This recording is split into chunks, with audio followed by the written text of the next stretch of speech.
এখন একটা মানে আজকে হচ্ছে আমার যে বিল্ডটা আছে, পিসি বিল্ডের যে পুরো টোটাল প্রসেসটা এটা দেখানো হবে আজকের এই ভিডিওতে। This is my PC and this is me। মানে আমি যেই প্রসেসর দিয়ে পিসিটাকে বিল্ড করেছি, কি কি কম্পোনেন্টস ছিল, টোটাল বিষয়টা নিয়ে এখন আলোচনা করবো। কি কি কম্পোনেন্ট কি কি আছে তাই। এটা হচ্ছে ক্যাসিং, হচ্ছে পিসি পাওয়ারের।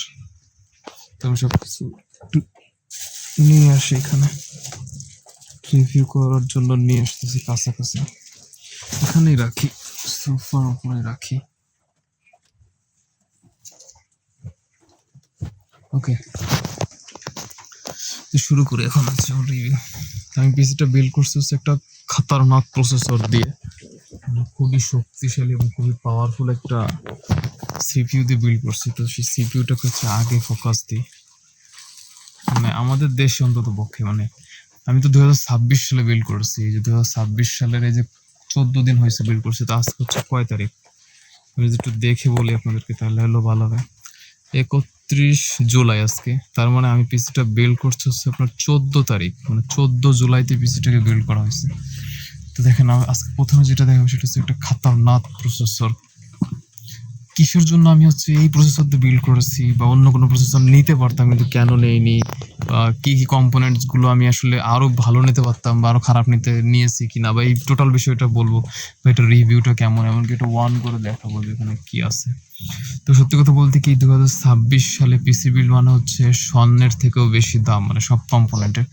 তো সেই পরিপ্রেক্ষিতে আমি বাজার থেকে তো চিন্তা করলাম এত দাম দিয়ে এত কিছু করতে পারবো না, যেহেতু সবকিছুর দাম বাড়তেছে। তো আমি একটু ব্যাক এন্ডে ফিরে গেলাম, মানে পিছনের দিকে ফিরে গেলাম। তো এইটা হচ্ছে আমার হাতের সেই প্রিয় প্রসেসরটা, প্রিয় না, আমার প্রিয় প্রসেসর না, আমার প্রিয় প্রসেসর হলো Gen 5 এর প্রসেসর। দেখেন এটা হচ্ছে Gen 3, তার মানে আমার প্রসেসরটা পছন্দের প্রসেসর ছিল হচ্ছে Gen 5, কিন্তু আমি পেয়েছি হচ্ছে Gen 3 শুধু দামের কারণে। তো এটা হচ্ছে AMD-র একটা 5000 সিরিজের, দেখেন 5000 সিরিজের Ryzen 7 এর জি সিরিজের প্রসেসর। Ryzen 7 5000 সিরিজ, তার মানে জি সিরিজ যদি থাকে তাহলে Ryzen 7 5700G। এই যে Ryzen 7 5700G, এটায় কি কি আছে, 8 কোর আছে, এই যে দেখেন এখানে, এই যে 8টা কোর আছে এবং 16টা থ্রেড আছে। এটার বেস ক্লক স্পিড হচ্ছে 3.8 GHz এইটা, আর ম্যাক্স যে বুস্ট ক্লক সেটা হচ্ছে 4.6 GHz।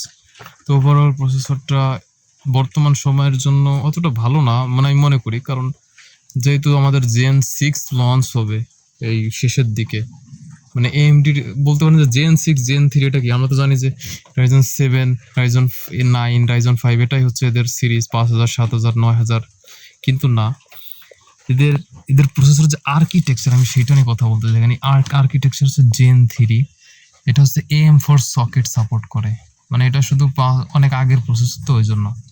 তো Gen 3 পরে আসছিল Gen 4 এবং Gen 5, এই দুটো হচ্ছে হলো আপনার AM5 সাপোর্ট করে, যেটাকে আমরা যে DDR5 এর বিল্ড বলতে পারি। তো এত কিছু বলবো না, কারণ আমি তো শুধু রিভিউ দেওয়ার জন্য একটা বিল্ড করতে, মানে দেখাইতে চাইছিলাম যে কি কি কম্পোনেন্ট দিয়ে বিল্ড করছে। আজকে আমার রিভিউ দেওয়ার কোনো কিছু ছিল না। তো এটা Ryzen 7 5700G নিয়েছি আমি, যেটা এই প্রসেসরটা নিয়েছি। তারপর হচ্ছে হলো মাদারবোর্ড। তো মাদারবোর্ড হিসেবে আমার পছন্দের তালিকা সবসময়ের জন্যই ছিল এবং সবসময়ের জন্যই থাকবে। মানে আমি পিসিটা বিল্ড করতে চেয়েছিলাম হচ্ছে আপনার Ryzen 7 9700X দিয়ে, এবং আমার পছন্দের প্রসেসরটা ছিল হচ্ছে আপনার 36,000 টাকা পড়বে। এটার নামটা ছিল হচ্ছে Asus TUF Gaming B550M plus wifi plus হচ্ছে বোর্ডটা। আর এখানে আমি নিয়েছি Asus Prime B550K ARGB, 3 ইয়ার্সের অফিসিয়াল ওয়ারেন্টি আছে, একদম নতুন বোর্ড। মানে এখন এই যুগে এসে যে নতুন বোর্ড পাওয়া যায় এটাও ভাবার বিষয়। তো এই হচ্ছে মাদারবোর্ডের টোটাল আসলে ব্যাপার স্যাপার, এগুলো বোঝানোর কিছু নাই। এই যে এখানে উইন্ডোজ 11 রেডি, কারণ এটা হচ্ছে TPM 2.0 সাপোর্ট করে, 5000 সিরিজের জন্য এটা বানানো হয়েছে। ঠিক আছে, এটা হচ্ছে মাদারবোর্ড। তারপর হচ্ছে র্যাম। তো র্যাম হিসেবে মানে ওই সময়ের জন্য, মানে Gen 3-র প্রসেসরের জন্য এই যে DDR4 এর এই র্যামটা ছাড়া আর কোনো পথ ছিল না, মানে ভালো কোনো র্যাম ছিল না। যে কর্সিয়ারের ভেনগিয়ান্স LPX নন RGB, এটা হচ্ছে 8 GB করে।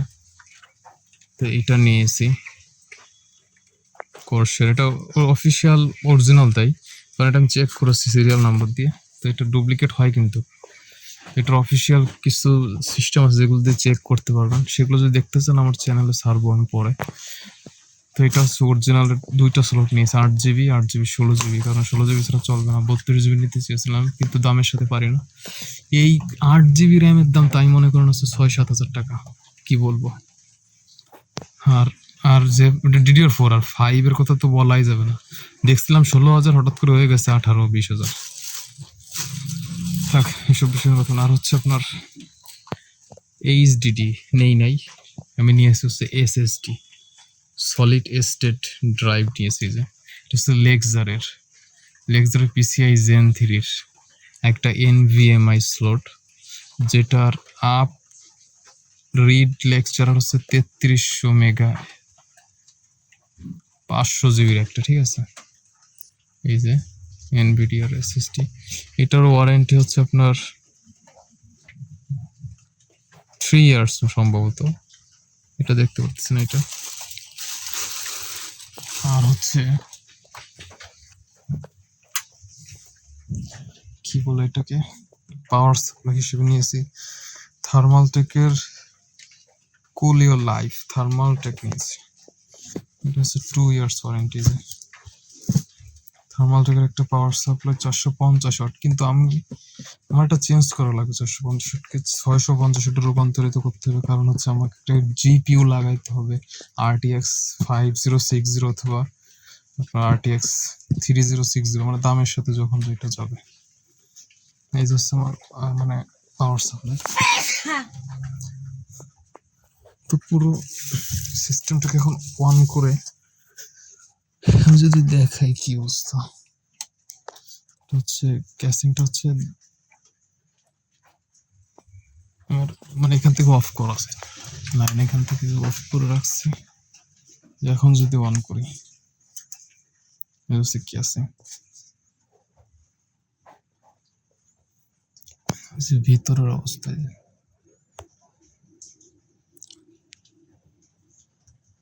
দুটো র্যাম, ওইটা লাইট ফ্ল্যাশটা একটু অফ করে দিই, ঠিক আছে।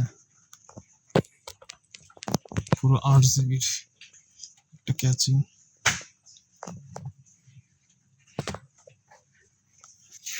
দাহুয়ার 22 ইঞ্চির একটা মনিটর, উইন্ডোজ 11 চলতেছে। এটাকে দেখাই কি কি কম্পোনেন্ট আছে, এটার কেমন স্পিড, এটা কি কি চলতেছে। স্পিডের কথা বলতে গেলে কি ভাই, আমি এখানে কি কি গেম ইনস্টল করি দেখেন, মানে জিপিইউ ছাড়া স্ট্রিম থেকে হচ্ছে আমি যেসব গেম ইনস্টল করি, এটা খুবই কঠিন এবং রেয়ার। স্ট্রিমে লগইন হচ্ছে, একটু দেখাই।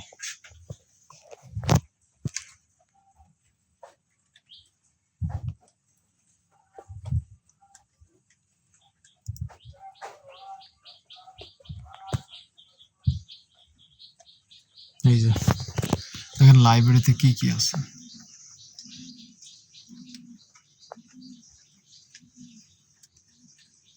FC24, 526, GTA 5, কাউন্টার স্ট্রাইক, সব গেম আছে। এবং এটার স্পিড যদি বলতে হয়, দেখেন অ্যাডোবি প্রিমিয়ার প্রো কত দ্রুত ওপেন হয়, অ্যাডোবি প্রিমিয়ার প্রো এবং অ্যাডোবি ফটোশপ দুটো একসাথে চালাচ্ছে। এটার ইটা যদি দেখে, কন্ট্রোল শিফট স্কিপ চেপে হচ্ছে এর প্রসেসটাকে, আমি পারফরমেন্সটা একটু দেখাচ্ছি। সিপু পারফরমেন্স অতটা টানতেছে না, শুধু র্যামটা টানে ভালোভাবে।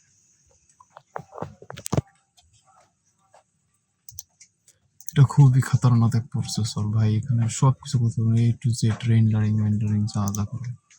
এই যে থাম্বনেল টাম্বনেল দেওয়া আছে, দেখেন আমি যদি এখানে দেখাই যেগুলো ক্রিয়েট করছি, তো এটা যত আপনি জুম করেন যাই করেন, এটা কোনো স্লো হওয়ার কোনো সুযোগ নাই।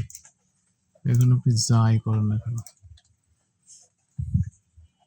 তারপর সেই যে এখান থেকে আপনি মানে যত পরিমাণে এটাকে রেন্ডার মেন্ডার যা যা করা লাগে, এই যেখান থেকে টেনে নিয়ে এখানে ছেড়ে দিয়েই মনে করেন এখান থেকে শুধু ফিড দিয়ে দিব।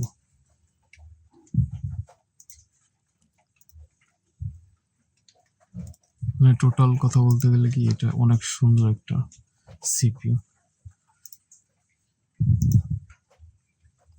তো যাই হোক, দ্য বেস্ট অফ সিরি এই পর্যন্ত। সবাই ভালো থাকবেন। আর এর পরবর্তী যে রিভিউ আসবে, যেটার স্পিড কেমন, কিভাবে চলতেছে, কতটুকু পাওয়ার টানতেছে, বা কি ব্যবহার করলাম, কি কি জিপি ইউজ করলাম, সবকিছু নেক্সট ভিডিও থাকবে। ধন্যবাদ।